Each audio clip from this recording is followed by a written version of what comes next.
Hello and welcome to the Royal Horticultural Society's Chelsea Flower Show 2026 from the grounds of the Royal Hospital in London. It's the highlight of the year for gardeners, designers, growers and, of course, us. It absolutely is. Not long now until the doors open. Tomorrow morning, the world's media will descend on this place and everyone can see what is on offer. You can feel tension, excitement, a great pavilion. They're finishing bits and pieces. Judges have done their work, you know? Wow. Well, someone else who is back here at Chelsea and knows a thing or two about impressing the judges is the designer of this garden, Kazuyuki Ishihara. After years exhibiting in the smaller garden categories, last year he made his debut on Main Avenue and he scooped the lot. RHS Chelsea Garden of the Year and the BBC RHS People's Choice Award. The big question, can he do it again? Can he do the double again? Because this is looking quite good, isn't it? I wouldn't be at all surprised. His attention to detail is incredible. Now, straight away, look at the planting, the way the layers of the trees are built. The acers go in, the pines go in, and then you come down a level and you've got this beautiful sort of moss with these lovely little irises popping up through. And let's wander through it, because obviously the central thing that runs through the whole garden is the water. And again, it's classic Japanese, that whole idea of renewal, you know, and it's just fantastic. And then you're drawn towards the back of the garden. That's the tokonoma, isn't it? That's the pavilion, the ancient pavilion, not very much used nowadays, where families would sit and look back at spectacular gardens like this one. Well, what a brilliant garden it is. And we'll be revealing what the RHS judges think of this garden and all the other gardens across the week. Coming up tonight on the RHS Chelsea Flower Show 2026, supported by Range Rover. Rachel Detain will take a first look inside the Great Pavilion, the ultimate plant paradise. Harriet Anderson will unveil her first ever judged garden on Main Avenue. It's a real passion project inspired by a person very close to her heart. JJ Chalmers seeks out the designs pushing the boundaries in the smaller garden categories. Plus, it's the garden that's been making headlines. We'll exclusively reveal the RHS and the King's Foundation Curious Garden, designed by our very own Francis Tophill, championed by the King, Sir David Beckham and Alan Titchmarsh. Looking forward to seeing how Francis has brought all those ideas together. It's quite something. Well, all that is coming up. But first, earlier today, we went on a whistle-stop tour of the showground to discover why the RHS Chelsea Flower Show really matters. Not only does it raise a huge amount of money for the RHS to support green projects around the UK, it also acts as a showcase for the world of horticulture and garden design. Chelsea's Main Avenue is the place where designers make their name. This year sees the return of Sarah Ebley, who's going for gold with her Garden 4, the campaign to protect rural England.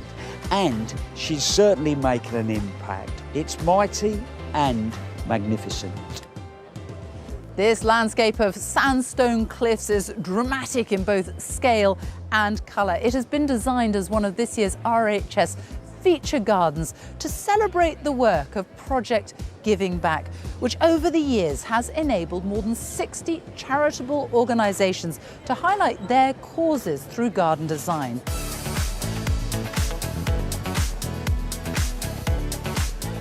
Chelsea reminds us that a garden has the power to transport us to a completely different place.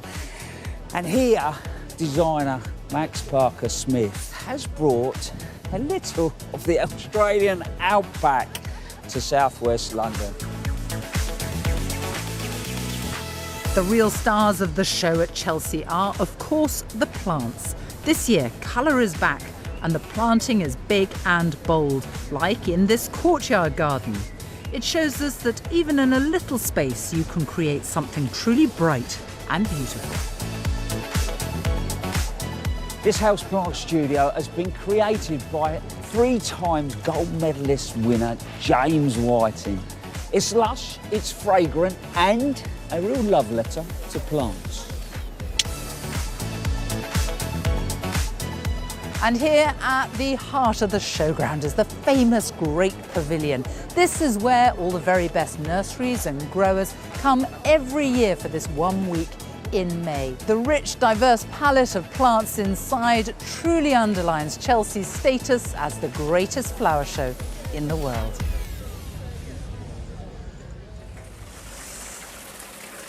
Now we've made our way along Main Avenue to the Killick A Seed in Time garden, designed by Baz Granger. It has been inspired by some of Britain's oldest wetland traditions, but it's also the ultimate modern family garden. And when you step in here, it's the water that you notice first, isn't it? Yeah. The noise of it. Exactly. I think that, though, would be when it was raining. That's this preconceived idea. The water's caught up there, drops into there, and then it moves through, well, ultimately the different areas of the garden. But what I love about this garden already is when you come onto it, you really get a sense that there's so much to discover, there's so much detail and things unfolding in front of you.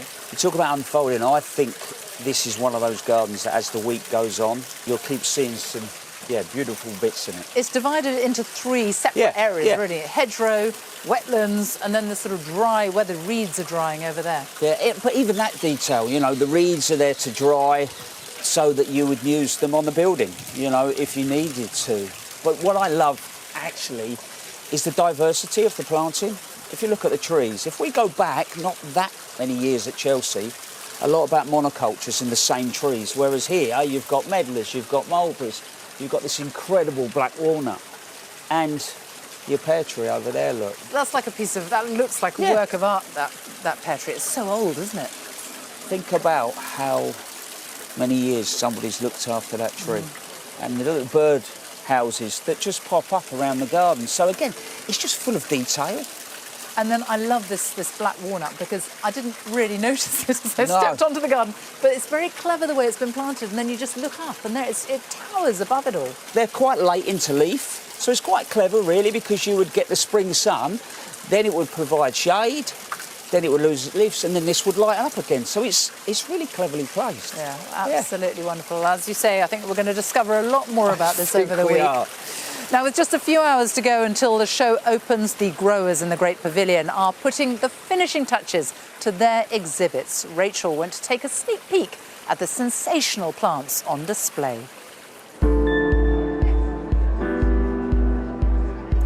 The Great Pavilion feels like summertime condensed into one place. And you come in here, the sights, the smells, even the sounds of summer are all around you and giving us that inspiration for our own gardens. Well, the classic summer flower must be the rose. And we're here on the David Austin Roses stand. The display is extraordinary, all that colour. And the fragrance, it just hits you the moment you walk on. This is a shrub rose called Gabriel Oak, and it's beautiful. I love the very saturated magenta in the centre of the flower, paling to a slightly almost lavenderish pink with those rather frilly petals. The scent is fantastic, the health of the foliage is really good. In fact, the mix of all these shrub roses together just looks beautiful. And here's something very different, a rambler. And this is a classic called Rambling Rector. This is a big rose. It needs a large tree for it to ramble and scramble all the way through. And then the effect is really spectacular.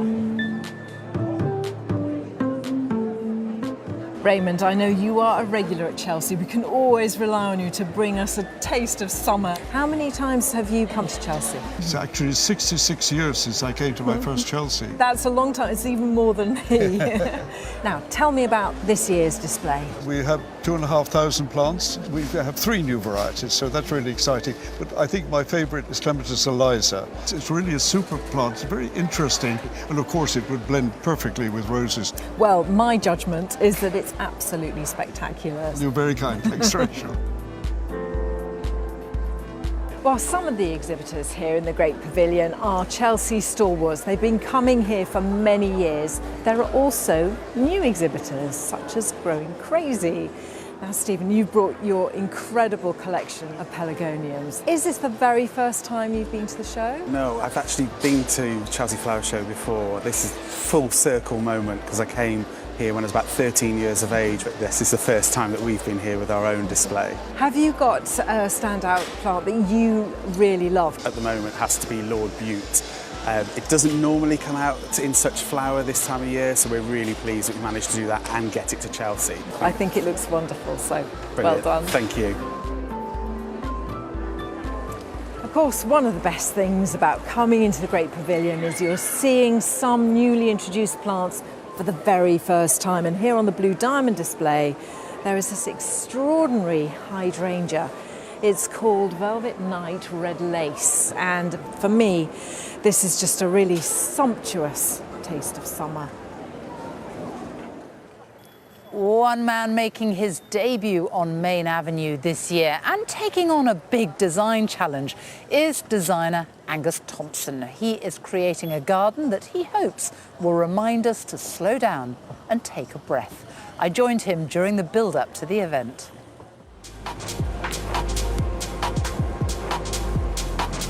Angus, welcome back to Chelsea. It's been quite a while, hasn't it? It has. We were here 2009 on smaller gardens. This is your first Main Avenue garden. It is. Foolishly, I thought, what's the fuss about a bigger one? But obviously it's the intensity of everything happening at the same time. So what is the story behind this garden then? We are called Breathing Space. So it's a garden for Asthma and Lung UK, and it's a garden about rest and empowerment, really, to move at your own pace. As you can see, at the heart of it, we have this raised platform, which is a kind of multi-use space for people to rest, for people to take part in gentle activities, depending on ability, anchored by the two pines that you see behind us. The platform's coming in. That looks like concrete to me, but that's a bit of a no-no here at Chelsea. We've come up with a carbon zero concrete, and that is because it features something called Aclar, which is like a biochar pellet. So charcoal, really? Effectively, yes, which is in itself carbon negative. So adding that to the aggregate and adding oyster shells to the aggregate, the end result is a carbon zero concrete. Well, welcome back. Lovely to see you here, and I'm really looking forward to seeing it all coming together.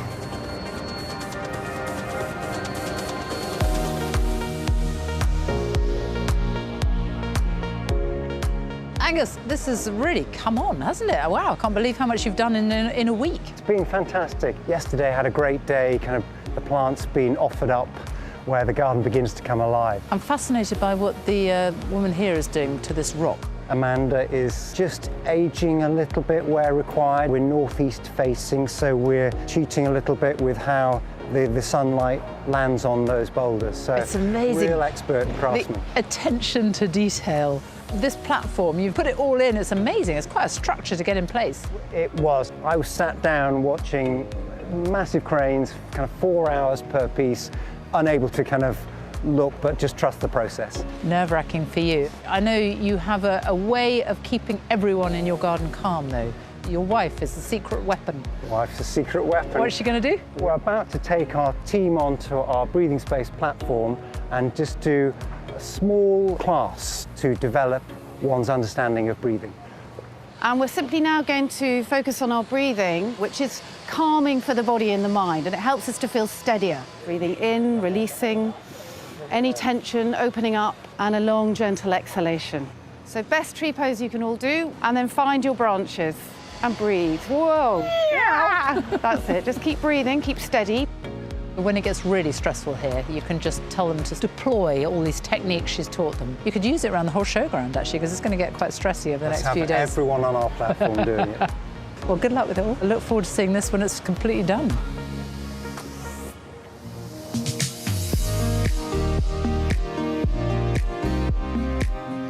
This has come on leaps and bounds. Amazing what you've achieved in, what, just less than a week? In some ways it's slow progress. You have to take your time with Chelsea, stand back and review each plant that you place. The desire of this garden is not to be overly showy.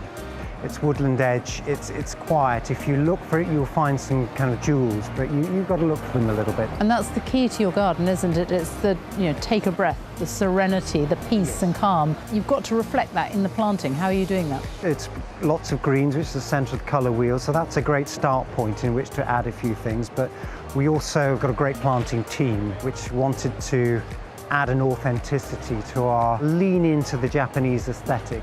So we invited Midori Shintaro over from Japan. And how important has her input been? It's been essential, it's very thoughtful, and for me, she really has got the notion of the beauty of empty space. Midori, lovely to see you. You've come all the way from Japan to do this, haven't you? Tell me what you're trying to achieve here. We often say create ma or take ma. It means create, the empty space. And that empty space also that creates the empty time. As a, the living thing, we cannot live without plants, basically. So that means, yes, taking a ma is very important. So it's letting the garden breathe by letting the plants breathe and making everyone feel relaxed. Yes. It's all about the ma. You haven't got that long to go. Are you feeling the stress of it? No, not quite. It's really becoming the garden I wanted it to be, so let's see where we get over the next couple of days, but I think we're not rushing it. And what a beautiful garden Angus has created it. Just look at it.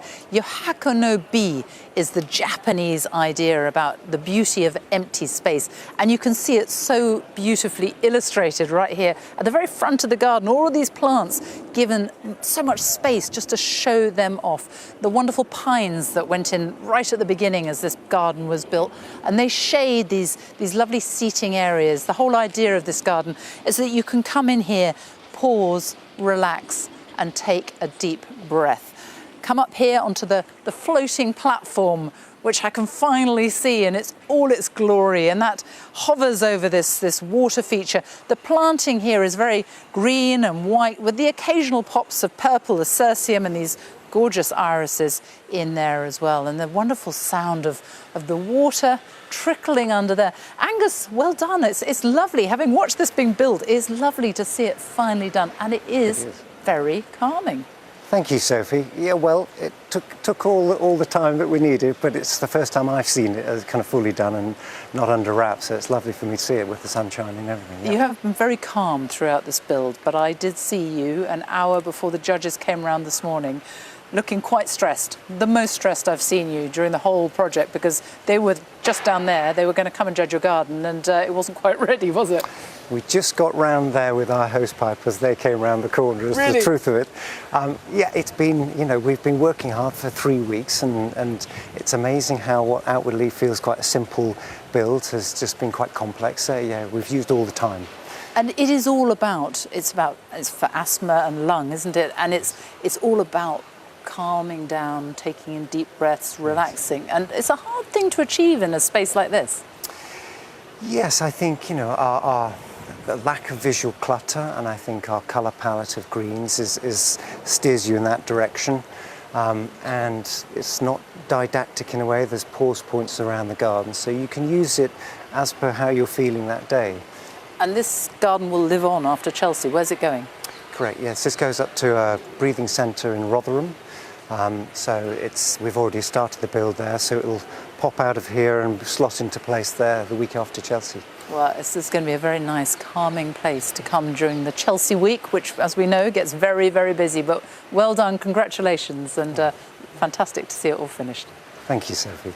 Now, designing a large Chelsea garden like this is no mean feat, but if you have less space to work with, you may have to be even more creative. JJ Chalmers went to explore the small gardens and houseplant studios where the designers have had to really think outside the box.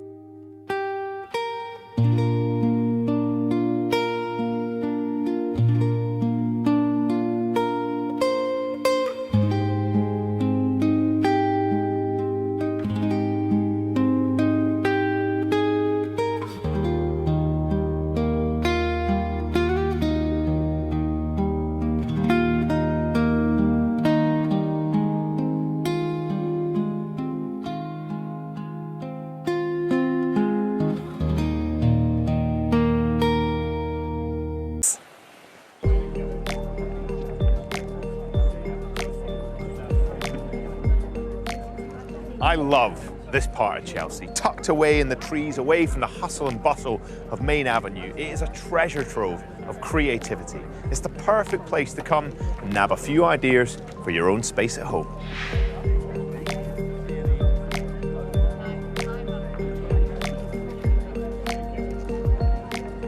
There are some beautiful plants in this space, but what Rebecca's put them in is also brilliant. These planters, they've all got false bottoms, so it allows you to plant at different heights, but also they're lightweight and they're modular. It means that you can move them around, and this space is just so much more versatile. And you could take them with you if you move house. And this entertaining space, which is built out of reclaimed scaffolding boards, that's a bit of me. But my favorite bit is over here. Look at this table. It could be a potting bench. It actually folds away, so you get a little bit more space. But can you imagine working from home right here?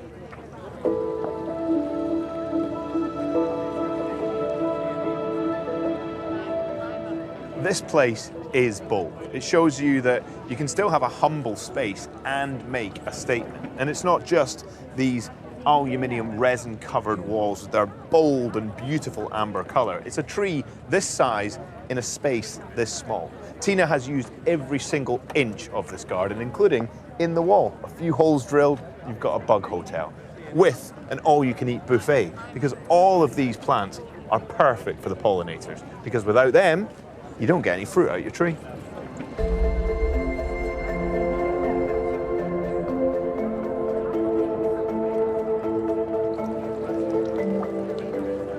How spectacular is this? I mean, it looks like a rainforest, but actually the concept is fairly simple. There's a pump at the bottom which draws water up through the central pipe here, and then that water cascades down over these terracotta pots.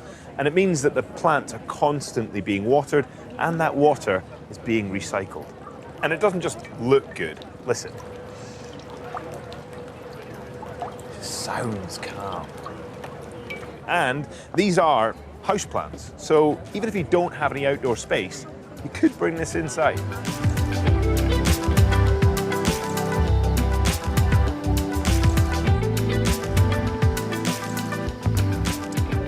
Do you know what? I actually love limitation, because constraint, it forces you to get creative.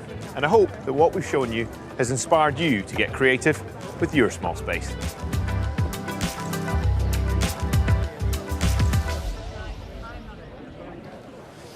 While most of the cut flowers you can buy in Britain are still imported from abroad, there are now over 1,000 small growers specialising in seasonal British-grown blooms.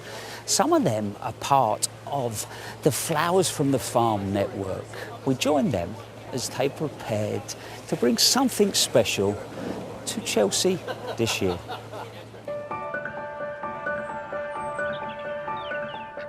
My name's Georgie Newbury. I'm a flower farmer and florist based in Somerset.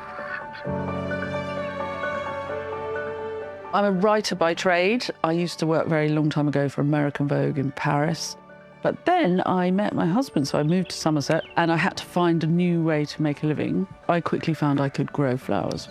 For 16 years since then, we've been growing bunches of flowers for sale. So Flowers from the Farm is the trade body that represents specialist, small-sized flower growers in the UK. I'm the external chair, and we have 8 members of the board, and we have 1,000 members. 80% of us are women. It's an incredibly collaborative business.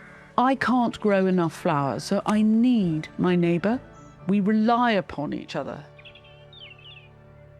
Anybody can be a flower farmer. You don't need a huge amount of space. You might have 3 kinds of flowers that you really love. You love tulips, you might love peonies, and you might love dahlias. So you might just grow those 3 things. You're going to need your neighbour who will grow the filler that will go with that. And you'll need another neighbour who'll grow the foliage to go with that. And together, the 3 of you can do an amazing thing out of really quite a modest space. The whole Flowers from the Farm Chelsea team, we live miles and miles and miles away from each other. So everybody came down to stay the night last night so that we could have a final go through of everything that we need, everything we need to know. And then today we're spending the day doing a mock-up to make sure that the idea we had in January is actually going to work. Lots of reasons to go to Chelsea. Partly we need more flower farmers, and it is the greatest show on earth. So go and demonstrate at Chelsea. But we're definitely going to Chelsea so that we can encourage people to buy more flowers, to know that there is a flower farmer nearby. And I really hope we get our SIC codes so that we've got something massive to celebrate on Press Day. SIC codes are standard industrial classifications, and nobody knows about these things. They are a 5-digit number which is given you by the government and it's associated with your sector. If we get our SIC codes, we can not only prove how much money we're putting into the economy of the British Isles, but then we're in a position to be protected by government and encouraged by government. There might be grant aid. None of us have ever had any support from government because we don't exist. So we have to change that. The design for Chelsea is really loosely based on a Fibonacci spiral because all flowers open in a Fibonacci sequence, which is a swirl. And it's cut flowers growing, the cut flowers harvested, and the cut flowers used in floristry. Penny Dommett is a fantastic garden designer, so we're really lucky to have her on the team. To begin with, we've got this paved area, which will be the hard standing, and the seat with the compost in it. I love the compost seat. Because of this lovely swirl of the paving with the sets, I think we'll get a lovely curve, and I think it'll show the plants off beautifully. I'm also a florist, and over the years I've worked with Nathan Shaw. When it came to deciding how we were going to create a structure, I couldn't think of anybody else that I would have gone to. What I would like is an exploding greenhouse. Yeah. So we still have a greenhouse shape, kind of like this, and the uprights are going to explode. So like large metal leaves. Kind of, yeah. I just don't want the greenhouse to meet. You don't want it looking like a greenhouse. Yeah, I don't want a greenhouse. Sarah and Isel over there are in charge of the floristry, and Sarah's just putting together this lovely modular arch. They're so handy. You can make any size you like, you can rearrange them, and they're 100% sustainable. They're absolutely perfect. Like the different textures that we're able to use, we can use it on site. We don't need anything other than chicken wire. There's sort of juxtaposition between the plants and the metal. It all comes together really beautifully. So flowers grown in Britain, they're an entirely different creature than the ones that are imported. They have movement. They're scented, which is something you just don't get with flowers that are imported. Flowers grown in the UK have 20 times less carbon footprint than flowers that are flown in from elsewhere. Chelsea is nerve-wracking for all of us. We are flower farmers and florists. We are not nursery people. For us to have those plants in perfect condition for Chelsea is really quite difficult. We're too small to be grand about Chelsea. We have to be there to take our place at the table. We've got to own the space of flower farming in the UK. We need to remind everybody that there is such a thing as a local flower farmer. And our job is to encourage people to grow more flowers for sale, enable people to grow more flowers for sale, and make sure that our government recognises the value of the work that we do and supports us in return. And the first miniature flower farm of cut flowers is in the Great Pavilion. And it's blooming marvellous. Well, it's nearly blooming marvellous. Nearly. How are you feeling? We're nervous, but I think we have every right to feel confident. The team has worked so hard. I've never seen anything brought together so fast. I mean, it's looking luscious, isn't it? But when you're finished, this is going to tell the story of, well, flower farm to end product. Field to harvest to floristry. And you see the whole process. Wow. Because that greenhouse is going to look like it's exploding, yeah? Well, yes, the leaves are exploding from the greenhouse because we haven't got room for the floristry otherwise. If you had a normal-sized greenhouse, there wouldn't be room. That's going to look incredible, isn't it? It is going to look amazing. So coming to Chelsea then, how does that help with your SIC code? Well, if we're going to exist as a cut flower sector, then we need to be seen, don't we? Yeah. So the place to go to do that is going to be the greatest show on earth. Chelsea Flower Show. Wonderful. And so when people turn up on Tuesday, public come in, ultimately, what's the message? I want people to look at their gardens and go, I could do that. I could grow a crop of digitalis, I could grow a crop of peonies. These things are valuable, and I've got a bit of garden. You don't have to have an enormous amount of space. I've got colleagues growing on allotments. You don't need much. So ultimately, if you can find a little space, have a go. Have a go. Flowers for sale. We need them. We need more growers. Well, judging, I'm sure you'll be fine. But I'm going to wish you good luck anyway. Thanks very much, Adam. All right. Well, it really is a hive of activity here in the floristry zone in the Great Pavilion. They are working really hard to put the finishing touches to the exhibits, leaving it to the very last minute. They've got until 9 o'clock tonight to do it all. But the freshness of those flowers is so key. Yeah, absolutely, and that's why they're leaving it so late. We've got plenty more to come on tonight's first look at the RHS Chelsea Flower Show 2026, an event supported by Range Rover.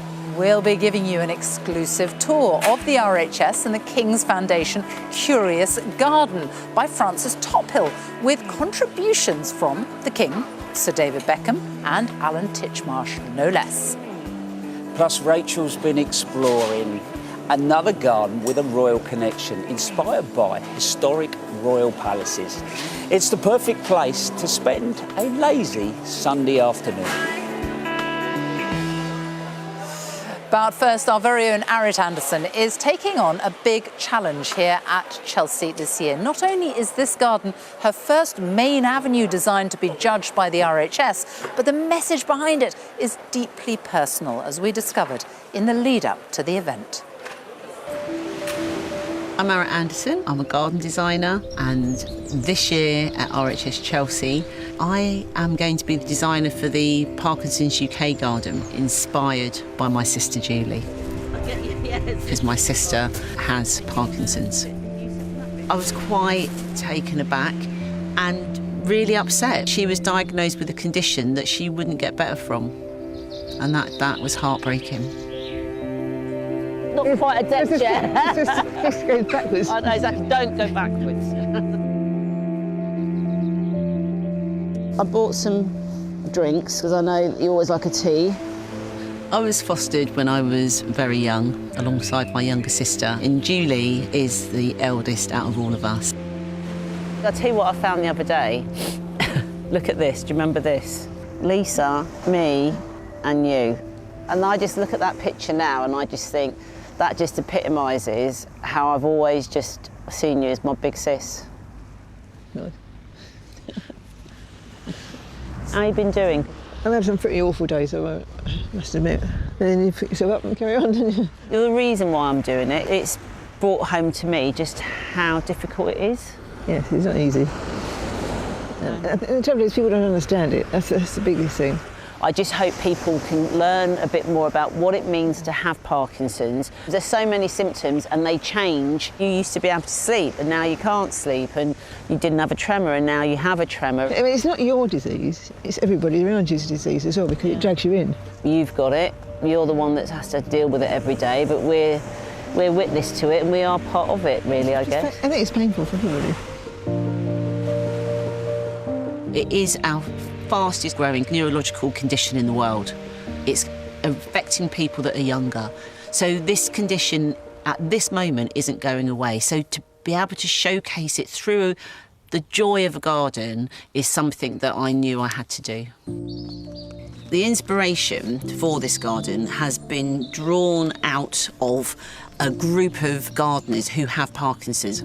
So David Plummer has invited me down to his garden in Brighton, and that's going to be invaluable for me to be able to see him in his own garden and how it helps him with his Parkinson's.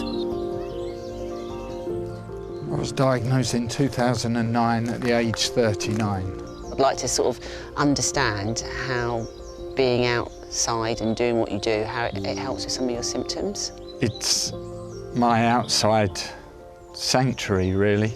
It's heaven. The world was my playground, being a professional wildlife photographer, but I've still been able to do that and carry that on because of the garden and the changes I made to it. I've turned this garden into my workplace. So one adaptation I've made is make the jobs achievable. Otherwise, it can be a little bit overwhelming, and so the job sits there for a year undone. And so I do bite-size hits. One of the things I'm learning about Parkinson's is about movement control. And there's a term called freezing. Can you tell me what would potentially help in the garden to overcome the freezing? I freeze. You have to adopt techniques to break out of that cycle of freezing. So an adaptation could be some form of movement in the garden that will break the cycle. It could be water moving or plants moving. Dealing with the nighttime aspect of the garden could be the most important point. It really helps my insomnia because it's such a debilitating symptom to get that over a prolonged period of time people really struggle. And that just coming out into an outside space makes a person feel better. Thinking about what you've said, it feels like any garden I design, I need to think about access, need to think about the freezing episodes, because, you know, that's really important if we're going to be in a space.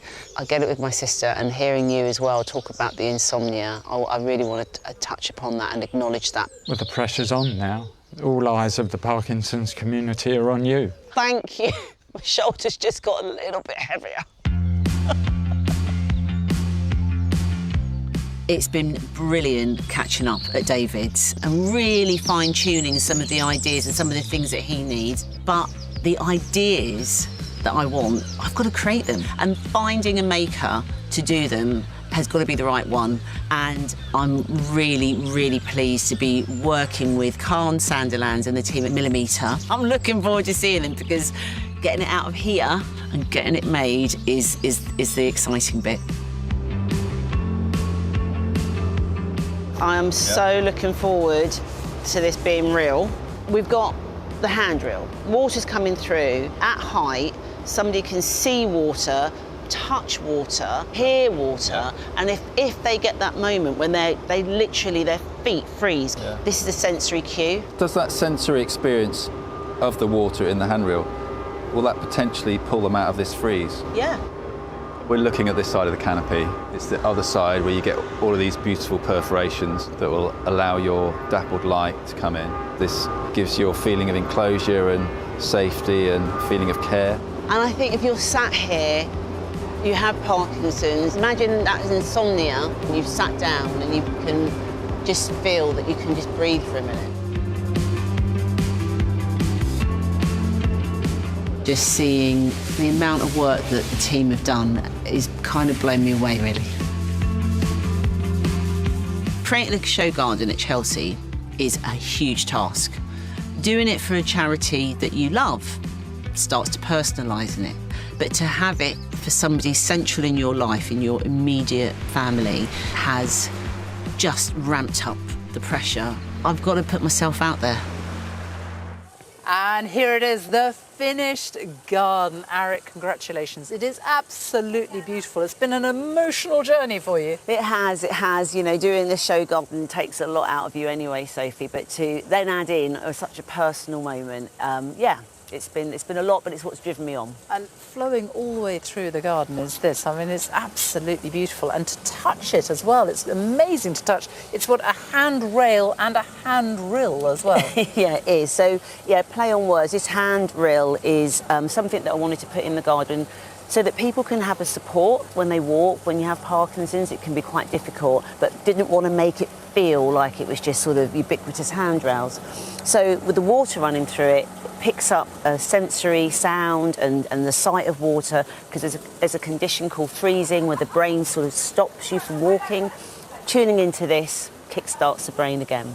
Talk me through the planting, because you've got very different pockets. What was the thought behind that? Yeah, so I wanted to create these different zones, kind of reflecting the mood of what happens when you have Parkinson's. There's this sort of more joyous and uplifted moment when you're feeling sort of good in your treatment, but there's also high anxiety that can occur. So by having a cooler, calmer palette, it means if somebody wants to sit quietly and be surrounded by the calm, or if you want to be lifted by the energised, colourful planting. And then the pathway here is very wide for a purpose, isn't it? Yeah, definitely. So if you have Parkinson's, your walking gait can make you veer to one side for a bit, or your dyskinesia, it's called, you move a lot. So there needs to be space, and I wanted to make sure that that person could walk through this garden side by side, comfortably with somebody without feeling constricted. And tell me about the significance of this structure. Well, this structure is what we're calling the nighttime shelter, because at night, a lot of times people with Parkinson's can't sleep, insomnia, sleep disorder. So it's to suggest that your garden can be a place to use at night time, changing the palette completely, going into the pale blues, the whites. As the sun goes down, these really pop, these colours. So I want people to think that they could maybe by their own window, by their door of their back garden, create their own nighttime area and maybe get some respite from the garden during those difficult times. Well, it is beautiful, and I think it's going to mean so much to people with Parkinson's, to their families as well, people who live with what is really a horrible disease, isn't it? Yeah. And it is also your first Main Avenue judged show garden. So very, very good luck. Thank you, Sophie. Thank you. Best of luck, Harriet. We're all wishing you well. Over in the Great Pavilion, the growers have really been pushing themselves and their plants to the limit. And earlier today, as final preparations are in full swing, JJ Chalmers joined them as they edge towards the finishing line. The Great Pavilion showcases horticultural ambition from growers and nurseries all over the world, and there are spectacular displays of skill here.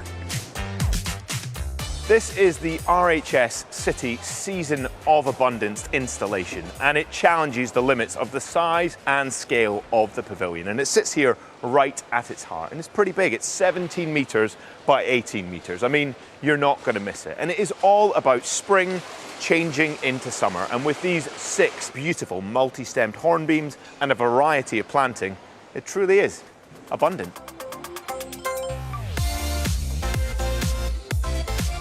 Everywhere you look, people are prepping their plants to perfection. There are feats of technical skill over at the Brantwood stand with their incredible wisteria. This stand is so beautiful. It looks like it's been here for, what, 200 years?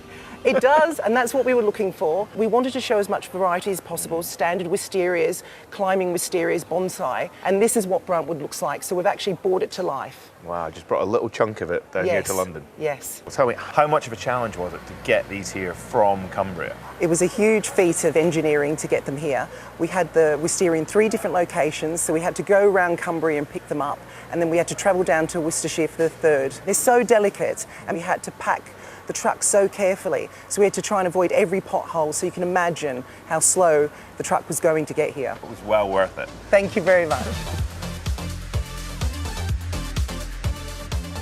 Look at these daffodils. Taylor's bulbs have brought 46 varieties to the show, and they are all perfect. I know in my garden at this time of year they are long gone, so to have them looking this good is no mean feat.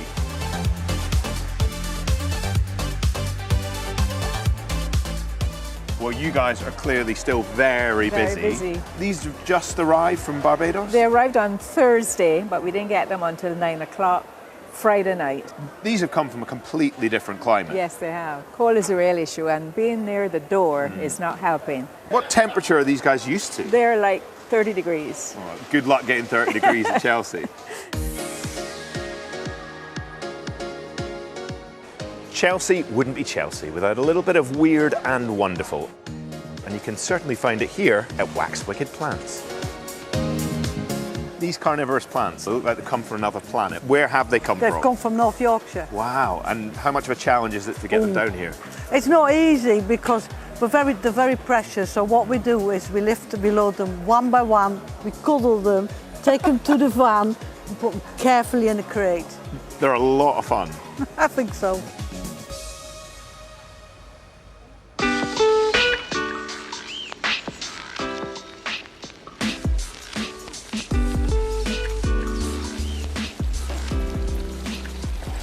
I'm not sure there is anything better in the world than come the weekend, you kick back and relax in your own garden. Let's set the scene. It's Sunday, PM, lazy afternoon. The space feels fantastic. When you start to look at the design of this, it takes me back to being in my nan's garden. She never threw anything away, so she would hoard and collect, and I love that. And how you can create sort of an eclectic mix of items, pull them together, and they look like they belong. If you think about it, we've got reclaimed paving, the bricks tie back in with a back wall. You've then got the copper that works its way through the space. They sit comfortably with our different containers.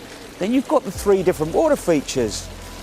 And if you take a moment and stop and listen, they all make slightly different sounds. So you've got this sort of little tune going on in the background. Then you get to the planting. Big statement up in the corner, which is the river birch.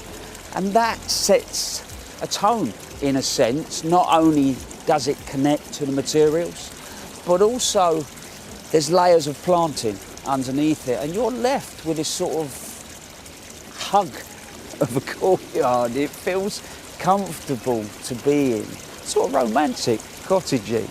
When you look a little closer, you realise the selection of so many of these plants has been driven by that tea. We've got things like the camellias, the roses, the lemon balm. There's even some nettles. So yeah, all in all, it creates a place that you would definitely want to spend a good few hours. Now, I'm not the only one that's been seeking out a little rest and relaxation before the show opens tomorrow. Rachel has found the perfect place to do just that.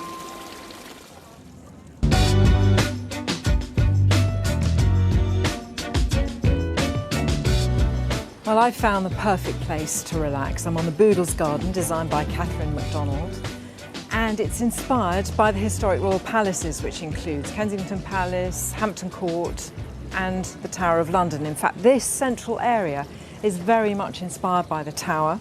You've got this rill, which actually goes all the way around, but very cleverly, it just comes down at both sides, just down these little waterfalls, which have just the right amount of sound, and that represents the moat at the Tower.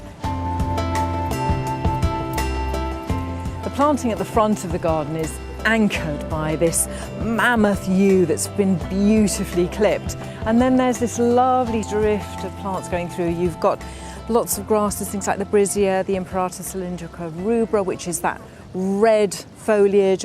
There are irises just travelling through, and then again we're anchored at this end. You've got this OG-shaped pot, which is an inverted shape that you see on the roofline of the Tower of London and again at Hampton Court. And Catherine's very cleverly turned it on its head and put a yew in that.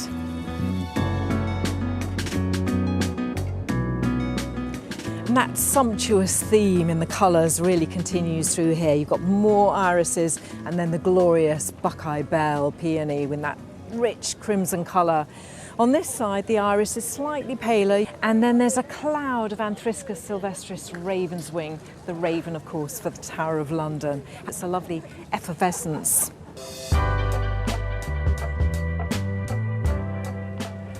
The planting design here is incredibly clever because, in fact, it's quite a restricted palette of plants. That means that you feel calm, your eye doesn't go from one thing to another. It's really lovely. You walk past the pear and there's a yew hedge that just wraps itself around you like an arm giving you a big hug.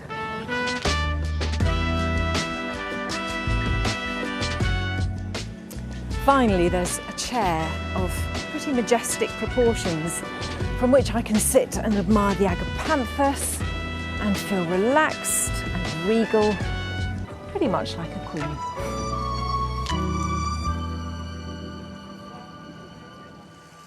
Now, there's one RHS Chelsea garden that's already been making headlines this year, and it is designed by our very own Frances Tophill. She's teamed up with none other than His Majesty the King, Sir David Beckham, and gardening royalty, Alan Titchmarsh. I caught up with her as she took on the daunting task of bringing this illustrious garden to life.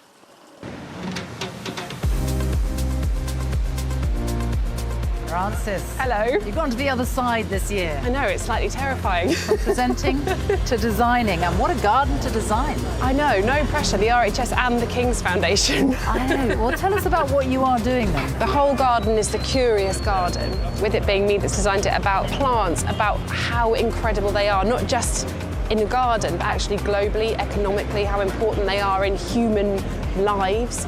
And so this is the museum, which is this beautiful oak frame building, which is going to just be filled with all the things you can do with plants. It's a walkthrough. People can actually come into this space. Which people love. I don't want to add pressure to you, but you have, let's say, quite a high-profile team involved. Alan Titchmarsh, and his advice, which was absolutely priceless, it's like, just do you, but more polished. I was like, actually, yeah. Okay, so we're going from Alan Titchmarsh to David Beckham. He's been really involved in kind of helping to choose the planting. And then His Majesty the King has also been involved. Just the King. Did they have specific things they wanted to achieve in this garden? They did. Alan was all about representing the best of horticulture, which is his passion, so no pressure there. The King is all about detail, so all the things like the little carvings on the timber, the artisan craftsmanship of everything is what he'll be looking for. David Beckham is a beekeeper, so he wanted there to be a beehive. And the beehive is in there. And the beehive is in there. So we're going to have a... It's going to be a wild beehive. Woven willow with a kind of cob on the outside of it, which will be in the middle of the veg garden with cut flowers and companion planting, hopefully to sort of show pollination. Although hopefully we won't actually have any bees in it because they'll have to be moved. We've got a good honey supplier, so there's a good supply of honey apparently that will be brought in jars. Not just me. Not just you. Yeah, we are.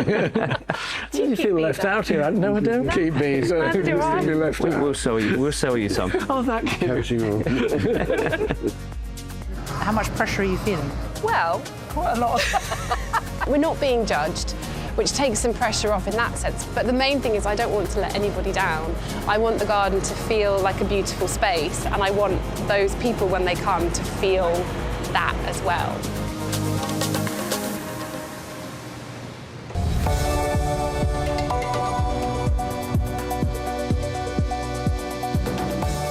Jake, hello, watering the wall. Yes. What are you actually doing here? Because this is lime render, which is a natural product. We're just feeding it with some moisture so it doesn't dry out too quickly. Frances is not here. No, she's not. You're on your own. She's let me loose. She's out looking at some plants and doing some visits like that. We're constantly in contact every day, video calls, messages. Should we give her a call? I want to see what she thinks of it all. Oh, video call. All right, so she answers. Ah, there she is. I know you haven't been here for a few days, but Jake's doing a great job. The render looks amazing. He's just been watering the render, so it's going very well. You've been in regular contact with Jake? Yeah, regular pictures, updates, discussions on trees, those sorts of things. Well, very nice to see you, albeit miles away. We'll see you next week. Bye. See you later. What a garden to be creating. Yeah, it's fantastic. There's lots of different ideas, and it's been really fantastic to bring it all together. I'm looking forward to seeing it next week.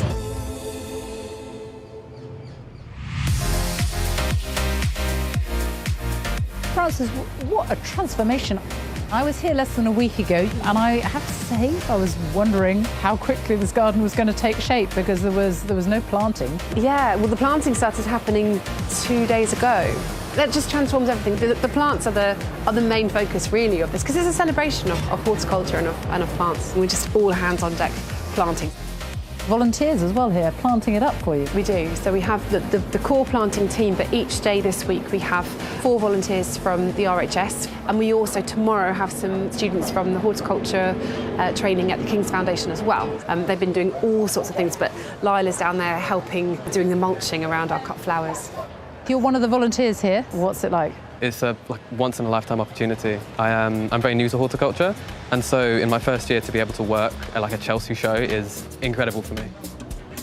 You've got this wonderful museum, as you're calling it. Tell me about what you've got here. The Museum of Curiosities is to show people that plants come into all of our lives and what an amazing thing the natural world can be. I have tried to encompass all of the things that plants can do for people. At the moment I'm working on the dye area, so this is a swatch book of different dyed plants which I've made bunting from, and I've turned it into a book to actually show which plants make which.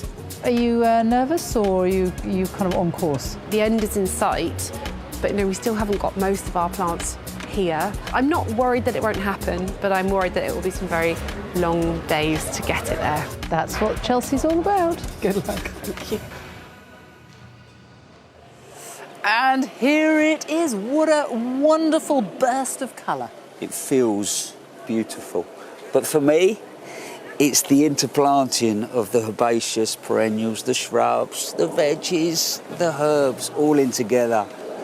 If you had a hard day at work, you came home, walked out, this would make you smile. It is making me smile right now. Let's go through the Museum of Curiosities as well, because I haven't seen this. It's the first time I've seen this properly finished, and all the flowers, the dried flowers hanging. Isn't it lovely? It is. Do you know, I imagine Francis' house to be like that. Very possibly is. And look at that beehive. Isn't that spectacular? Yeah, that's fantastic, isn't it? That's what David Beckham wanted. This place really does celebrate plants, doesn't it? It really is. Here she is. The woman herself. Congratulations. Hello. Well done, girl. Are you happy with it? I think so, but I need more time for it to all sink in. Ask me in a month. Yeah, no, I think it's really lovely. So, come on, you've been here, you've created it. What's your favourite elements?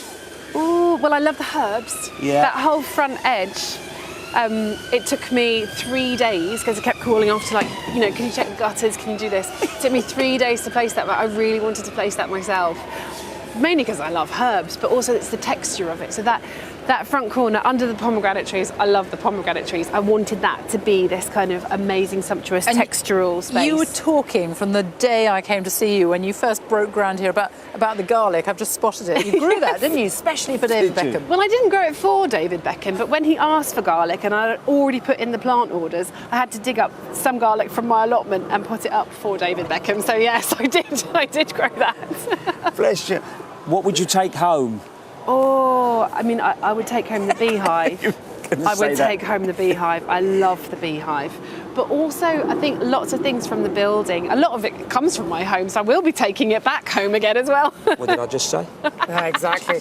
And you've got the big day tomorrow. The King is coming with David Beckham and Alan Titchmarsh, but the King is going to be here. Are you nervous about it? Yeah, I am nervous. I feel like it's a lot of responsibility. I want to represent, the RHS and the King's Foundation well. I want them to be proud. I want them to get it. And I just, I want people to love it. I want people to learn from it and be inspired by it and enjoy it. But I think when everyone comes tomorrow, that will be the test of whether I've kind of done them proud. You've nailed it. Thank you. You've done. You've worked so hard, Francis, for masses of luck for tomorrow. Thanks. Well, that's all we've got time for this evening. Our coverage from Chelsea continues tomorrow on BBC One at 2 p.m, when Nikki Chapman and Angelica Bell will be bringing you all the excitement from Press Day. They'll be joined by our family of experts helping you at home make an impact in your garden. Monty and Rachel will be back tomorrow here on BBC Two at 8 p.m. with exclusive coverage of the royal family's annual visit to Chelsea. But that is all from us for tonight. Enjoy the week. Bye. Bye-bye.